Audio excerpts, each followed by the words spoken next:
Welcome back to the channel, guys. Today we have some mind-crushing parts for our 2003 CR250 build T1000. If you're new here, my name is Charles. I own mXrevival and mXrevival.com, and we have been building an unbelievably nasty 03 CR250 for Dirt Bike Magazine. Now the T1000 concept is a 100% vapor blasted bike, like as much vapor blasting as I could do to every aluminum piece, and it's coming together really nicely. We have some really special guys in on the build with me, and they are just kicking ass. Every piece complements the next perfectly. Honestly, I have the best guys I could ever ask for in my corner. Thank you to all of you. And that includes you guys watching. Thank you for all the positive support, awesome comments and compliments. Now, if you missed last week's video, I'll be sure to link it down in the description below for you. We went over some of my personal favorite parts, including the ZRT throttle, some 3D printed brake line guides, which were really awesome, and of course the Prime MX front end restyle kit. That kit really updates the front end of your CR250, and honestly, it's the only turnkey way to do that mod properly. We rounded that video out with some anodizing stripping. I showed you guys how to take aluminum motorcycle parts and get the anodizing out of them. In our case, we needed to fix some foot pegs to make the match T1000 better, but if you have a beat up old set of triple clamps or a part you'd like to restore, it has really bad pitting or discolored anodizing, you can also use this trick to get the anodizing out before you freshen up the part and put it back in service. So check that video out when you have some free time. And truth be told, for today's video, I am a jackass. I filmed the whole thing already. I had to start from scratch. I thought it would be really cool to do some cinematic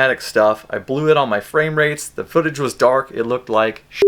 So here I am with a little more enthusiasm, a weekend of rest in between, and I'm fired up and ready to give you the goods one more time. So in today's video, I have some really cool parts to share with you guys as always, and I have been holding out on you with one of my favorite wheel sets, a wheel set I had built just for T1000, and today we're going to check that out. We're going to put them together. We're going to get them on the bike. We're going to touch on zinc plating briefly. There were a lot of bolts in T1000 that were just ratty and destroyed, and honestly, you can't get some of the bolts I had to restore anymore. Bolts like the swing arm main pin, Honda doesn't offer it any longer. You could always get on eBay and get another one, but then you just end up with another ratty used bolt. So what's the point, right? In situations like that, I bust out our zinc plating kit, I get to work, I make the bolts actually look better than new, believe it or not. So we're going to talk a bit about the zinc plating kit, show you how I use it, show you where to find it, and of course it will be in the description below as well. We also got our rear springs back from Ride JBI in Southern California. This spring was stripped, super finished and clear coated, so it is very T1000, very liquid metal. So we'll check out that spring, and then one more thing just came in the mail that I'm really excited to show you guys. It was a custom part built just for T1000 that you guys will be able to get your hands on as well. My buddy John at Stroke Mafia was kind enough to send us a couple variants of this special part, so stay tuned for that. So I'm not going to make you guys wait any longer. Let's get into that trick wheel set I had built for T1000. I think you're going to love it.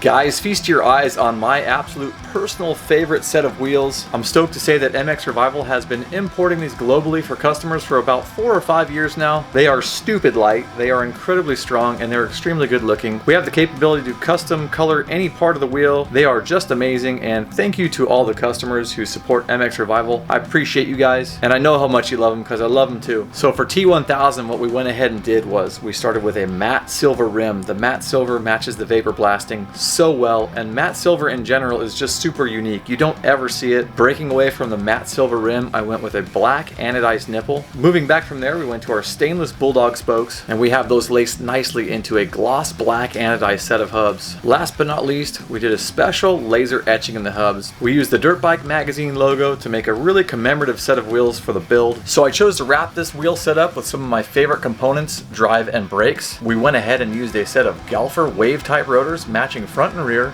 Up front, we're using a massive 270mm oversized rotor, otherwise known as the Galfer SKW. I also went ahead and used a classic Renthal rear aluminum sprocket in silver. Of course, we had to peel off that orange sticker. That thing just wasn't matching the build, although the silver ties in quite nicely with the rest of the bike. To wrap things up, I used a set of soft terrain Bridgestone X20 tires. These tires grip really well, and they are the easiest tires I have ever mounted. They are so soft and pliable and easy to stretch over the rims. So guys, if you'd like to check these wheels out on previous builds or other customer bikes, you can go ahead and check them out on mXrevival.com. I'll also leave the link in the description for you. These wheels came out so incredibly sick. They match the bike perfectly. I'm absolutely in love, and I cannot wait to finish this bike up, do the reveal photos, see how everything ties into one another. All right, so it's time to unbox something that just came in the mail. It's going to allow me to actually mount the wheels. Now, these are a part from Stroke Mafia from my buddy John, as I mentioned earlier. Let's tear into this package and see what he sent us. Alrighty, alright, what did John send us? Let's see. Dude, you overpaid for shipping. I'm gonna have to help you out with those shipping fees. That's way too much. Thank you for sending these. All right, what do we have? John has made us custom sets of axle blocks for the CR250, and there's legit a chicken laying an egg over here right now, so bear with me, don't mind the chicken. I mean, it probably hurts, so I don't blame her. Back to these blocks. John, these are sick. John actually sent us 2 versions of the block, and when I asked him what the difference was, he says one has chamfers and bevels. I don't know if I'm saying that word right. Chamfers? Chamfers? Anyways, one of you guys will probably correct me in the comments. Anyways, the difference for dummies like me is that one of them has really, really sharp edges. Basically, they are not 45'd on the corners here, and this is the one that has the 45 corners. At any rate, whichever set I don't use, I'd like to give to one of you guys. These are for 2001 through 2007 CR250s and probably 125s as well. Oh my god. What the hell's going on over there, man? I'm trying to film a video. That's it.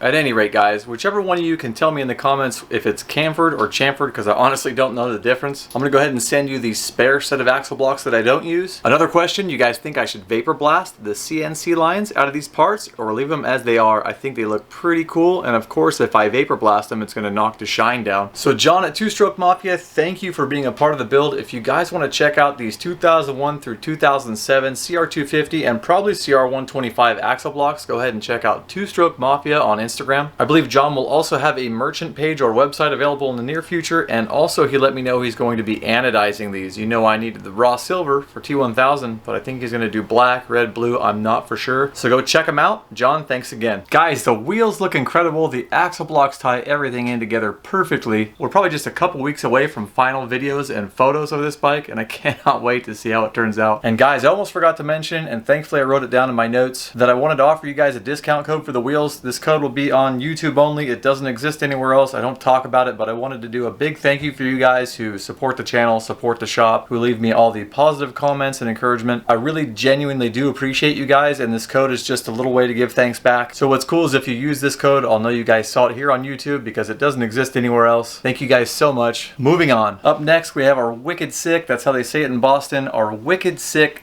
liquid metal T1000 shock spring. So our buddy JB at Ride JBI and Sano Metal Finishing in Southern California, they're actually in the same complex down in SoCal. Those two guys got together, dreamt up this spring for T1000. I think I showed you in a previous video, the spring we had for this thing was cracked. I had never seen that before, and as such we had to get a new spring anyways. They took it upon themselves to get the spring, strip the stock coating off of it, super finish the spring. I believe it's called an REM super finishing, which is like a tumbling or a polishing of some sort, and it gets the steel really smooth looking, and they lock that all in with a clear Cerakote. Ride JBI, Sano, this was such a great idea. I appreciate you guys going the extra mile, thinking outside the box, making something that really tied in well with the bike. Now if you guys are trying to lock in a spring like that for your bike, be sure to reach out to Ride JBI. JB and Sano will get together, cook you up a nasty spring just like that. Don't mind the shotgun in the background. No chickens were harmed in the filming of this video. So guys, it's no secret that most of the nuts and bolts in T1000 were absolutely fried. They were rusty, they were corroded, they were destroyed, they were neglected, and so as such I had to bust out the old zinc plating kit. This kit is so fun to use, it is absolutely addicting. Once you get it dialed in and you see that first part come out looking brand new, actually better than brand new, it's really hard to stop. Now I did end up replacing quite a few bolts in the bike too that I didn't zinc plate, like engine mount bolts, things like that. So there's a good blend in the bike of brand new OEM and also re-zinc plated hardware. The CR250 isn't so old yet that you can't find bolts for it. Of course we also used a Bolt Motorcycle Hardware Pro Pack that took care of so many things that we would have otherwise spent hundreds of dollars on OEMs for. Those things are just an amazing value. If you guys haven't seen the video where we went over what's in a Bolt Pro Pack, which is an absolutely ridiculous amount of stuff, especially on the two-stroke specific Bolt Pro Pack, I'll leave that in the description as well. So in the case of the zinc plating kit though, things like the swing arm main pin that I mentioned earlier, the RC valve also has cables that go up to the servo that actuate the exhaust valve on the CR250. There's a little steel bracket that holds the cables. You can't buy that anymore. I ended up zinc plating that. I did other little things like the steel front plate on the fuel valve or petcock.